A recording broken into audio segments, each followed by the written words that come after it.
желания. Ничего не решается сегодня ни в Париже, ни в Лондоне, ни в Брюсселе.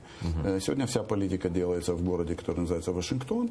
Она делается, если мы говорим о военно-политическом аспекте, она делается несколькими людьми, в буквальном смысле этого слова.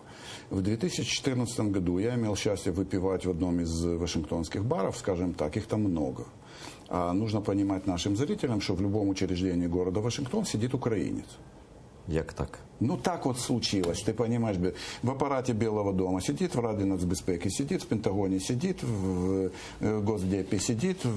Там нет. Говорят, что это они нами управляют, все наоборот. К сожалению, не управляют, но это чуть-чуть мы ниже. И в 2014 году я задал им вопрос, этим людям, причем очень разным, которые к разным тусовкам принадлежат, и они между собой мало общаются, несмотря на то, что они украинцы. Они сказали простую вещь: мы будем душить. Я спросил, как вы будете, ребята? 14-й. Это август 2014 года. Они сказали, будем душить очень медленно, чтобы не вырвался. И все, что мы наблюдаем в течение этих лет, это очень медленное удушение. Смотри,